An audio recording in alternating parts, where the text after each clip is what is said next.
দর্শক, এই মুহূর্তে জাহাঙ্গীরনগর বিশ্ববিদ্যালয় ক্যাম্পাসে আছেন সহকর্মী আফজাল হোসেন। আমরা যুক্ত হচ্ছি তার সাথে। আফজাল, ভোট গণনার সার্বিক পরিস্থিতি কেমন দেখছেন, এবং এছাড়া ছাত্রদল সমর্থিত প্যানেল ভোট বর্জন করেছে, তারা কি গণনায় উপস্থিত আছেন? এ বিষয়ে সর্বশেষ তথ্য জানাবেন।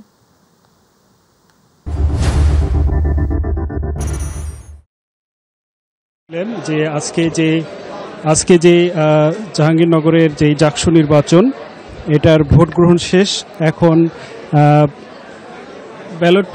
ব্যালট বক্সগুলো নিয়ে আসা হয়েছে গণনার জন্য। ভোট গ্রহণ শেষ হয়েছে 5টা, কোন হলে অবশ্য 5টার পরে কিছুক্ষণ চলেছে। আর এই যে দেখছেন, এখানে স্বচ্ছ ব্যালট বক্সে ব্যালট পেপারগুলো নিয়ে আসা হয়েছে, গণনার জন্য অপেক্ষা করছে এখানে যারা কর্মকর্তা রয়েছেন। এছাড়া এজেন্টদের যারা প্রতিনিধি তারাও এখানে রয়েছেন, তারাও গণনা করবেন। এছাড়া আশেপাশে পর্যাপ্ত পরিমাণে এলইডি স্ক্রিন এবং লাইভ দেখানোর ব্যবস্থা আছে, এবং ব্যালট বক্সের আশেপাশে প্রার্থী এবং তাদের যারা প্রতিনিধি তারা রয়েছেন। প্রায় সব ধরনের গণমাধ্যম রয়েছেন এখানে। একেবারে সবার সামনেই মূলত গণনাটা হবে, এবং এছাড়া স্ক্রিনেও দেখানো হবে, এবং অনেকটা স্বচ্ছতা রাখার চেষ্টা করেছেন এখানে যারা রয়েছেন দায়িত্বপ্রাপ্ত কর্মকর্তারা।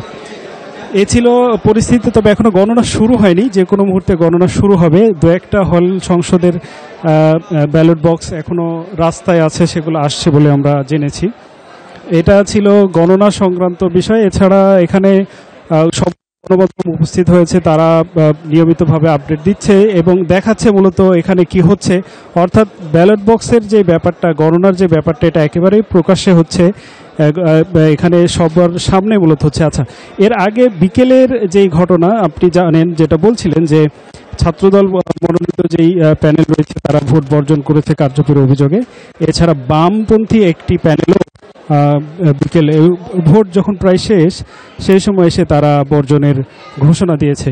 তো এই ছিল এখনকার সর্বশেষ পরিস্থিতি। আর যারা বর্জন করেছে তারা গণনার এখানে আসেনি। যারা ভোট বর্জন করেছে তারা গণনার এখানে আসেনি। এখানে শুধুমাত্র যারা বর্জন করেনি এ সকল প্রার্থী এবং তাদের এজেন্টরাই মূলত এখানে উপস্থিত রয়েছেন।